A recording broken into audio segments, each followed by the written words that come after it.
démonter le micro.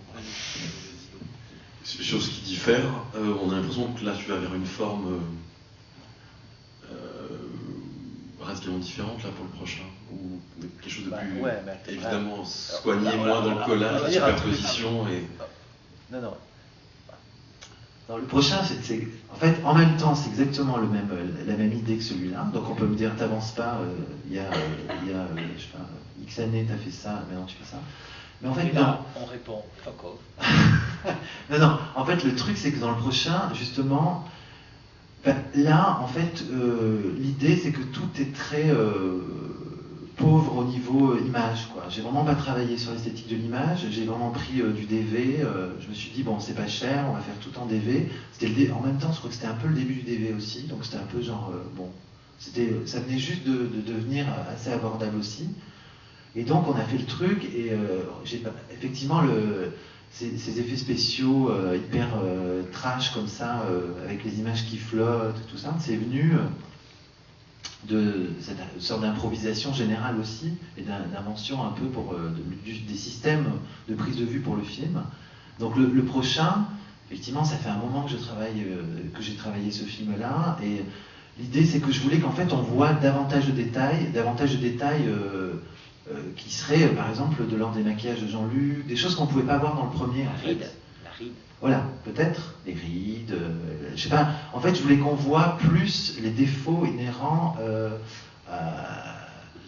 au dispositif de prise de vue, c'est-à-dire qu'on voit mieux peut-être les défauts des costumes, parce qu'il y a plein de défauts quoi, tout le temps, et je voudrais qu'on voit plus ça. Donc c'est vraiment une autre idée en fait, et de par la qualité d'image qui devient aussi meilleure, on voit plus les défauts, et c'est ça qui m'intéresse.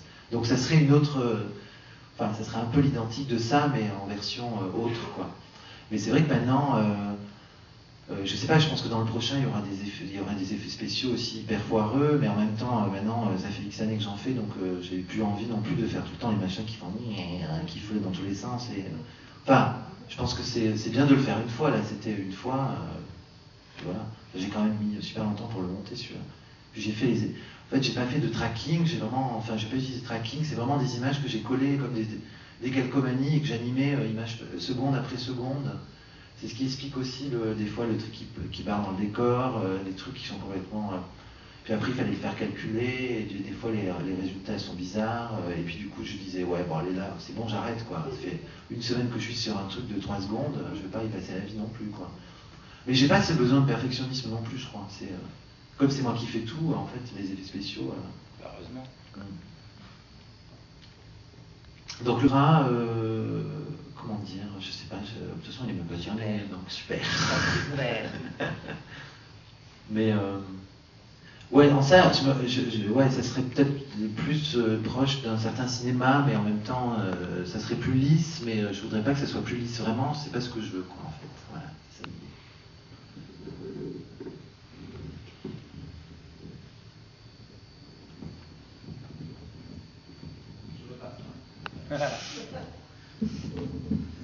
J'ai une question un peu triste, mais en même temps ça me démange trop. Je veux savoir comment vous négociez les droits, ou par exemple comment ça s'est passé avec Zulaski.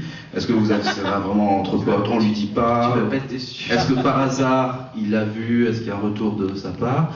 Et en général, Brice, comment tu fais chaque fois que tu fais un hommage culte comme ça? Comme je l'ai dit à la dernière séance, je n'ai absolument pas les droits, aucun de tous les trucs. Voilà. Mais donc le choix de faire ça, c'est aussi parce que si je devais pouvoir me permettre de m'acheter les films dont j'ai envie de faire les reprises, ça m'ôterait toute liberté. Donc l'idée pour moi, c'est d'abord d'essayer de faire la reprise du film qui m'intéresse. Et c'est vrai qu'un peu, je me suis mis dans cette idée de pas... à chaque fois, je me suis dit, est-ce que je me renseigne pour les droits et tout, et je voulais pas être dans un système où je me sens persécuté par les gens, parce que les droits, maintenant, c'est tellement un truc omniprésent qui bloque tout un tas de choses, quoi. Mais je suis pas contre la rémunération des auteurs, hein, loin de là, mais disons que c'est vrai que, par exemple, dans le milieu de l'art, c'est quand même quelque chose qui est comme un ovni, quoi. C'est-à-dire que ça fait X années que les gens échangeaient des trucs de manière libre, et, enfin même pas que dans l'art, mais l'art, dans le milieu de l'art, les gens s'appropriaient les choses, quoi. Voilà. Et puis maintenant, on nous fait dire qu'on n'a même plus le droit de se revendiquer l'appropriation d'un truc, quoi, qui est quand même un truc dans l'art. Non, mais ouais, tu as raison de faire comme ça, à partir du moment où l'art c'est du collage, si on pense au surréalisme, tu as raison de t'approprier, et même l'art est une chose qui appartient à tout le monde. Mais est-ce qu'à un certain moment tu as été bloqué pour la diffusion des films, ou est-ce qu'au contraire tu as acquis une notoriété qui fait que maintenant on tolère que tu fasses ça, ou est-ce que tu en es entre les deux? J'aimerais bien que ce soit ça, mais personne ne l'a encore dit. Pas encore. Non, pas encore. J'ai jamais eu de problème. Bon, on est resté quand même dans une certaine forme de confidentialité, d'une certaine mesure. Hein. C'est pas non plus. J'ai pas fait le. Enfin, là, il y a eu pas mal de presse pour le film. Enfin, ça, c'est un objet qui est quand même assez connu. Ouais, forcément pas. Moi, j'ai flippé pour chaque article. Forcément, chaque article, moi, j'ai flippé à fond. Mais il y a un droit à la parodie. Ouais. Il y a un droit à la parodie. Oui, mais alors, comme c'est pas vraiment une parodie, le truc, c'est un hommage, une parodie, une révérence. Après, les termes, ça devient des termes qui sont appréciables par la justice, et quand ça tombe dans ce mot-là, c'est fini pour nous. Ouais, par exemple, je sais pas si les ayants droit de Romy Schneider, ils seraient très contents de voir la voix de Romy Schneider sur Jean-Luc, quoi. Bah ouais. En fait, l'idée, c'est que j'ai essayé de me renseigner au départ, et je pense que, en fait, ce que je fais, c'est-à-dire de reprendre la bande-son, c'est tellement inextricable au niveau juridique, parce qu'il y a légal, il y a les voix des acteurs, le scénario, la musique. Voilà, le seul truc qui n'est pas protégé, c'est le montage. Et donc, ça j'en suis sûr. Mais après, le truc, c'est tellement inextricable, quoi. Quand même, j'aurais l'accord de Georges Delerue, à mon avis, j'aurais jamais l'accord. Les ayants droit en plus, donc. Ouais. Enfin bon, voilà, je fais ça comme ça pour l'instant.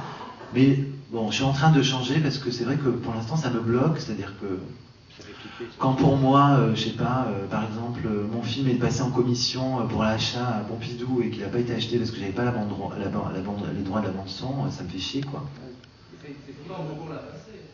Ouais, ils l'ont passé dans une expo, mais moi j'aurais bien aimé qu'ils l'achètent pour que je puisse continuer à faire des films. Et bon, après, voilà, c'est un détail, c'est pas un truc qui m'a empêché de travailler, hein, mais c'est juste un détail qui est important à dire, c'est que j'aimerais bien pouvoir me séparer de ce truc-là, parce que ça me pèse. Je peux pas le passer en télévision, je peux rien faire. Enfin ouais, je peux pas faire grand-chose avec. Normalement, j'aurais même pas eu le droit de vous faire payer ce soir le truc, quoi. C'est carrément c'est assez infernal ce système. Dans le même temps, si vous demandiez les droits, on vous demanderait probablement plus d'argent, beaucoup plus d'argent que ce que le film pourra jamais vous rapporter. Ouais, et en même temps, je crois qu'il faut en plus préciser à chaque fois un cadre bien précis, un contexte, c'est-à-dire la quantité de salles, le nombre de spectateurs.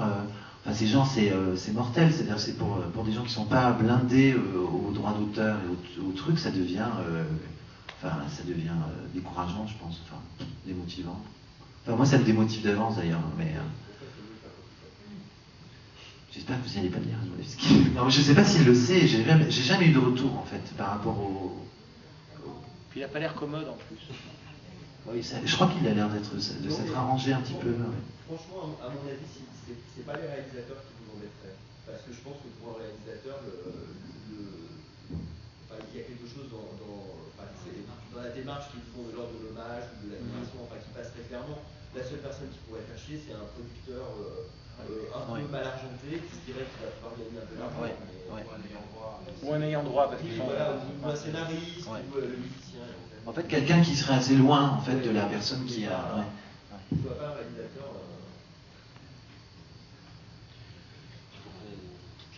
On se tire, alors merci beaucoup. Merci. Ouais. Merci beaucoup. Rendez-vous pour le prochain. Donc sur mon site, il y a des infos des fois, vous pouvez aller voir quand bon vous semble. Parce que vous pouvez voir aussi les autres films peut-être que j'ai. Et mon clip. Ouais, j'ai fait un clip pour Jean-Luc qui est sur mon site aussi. Et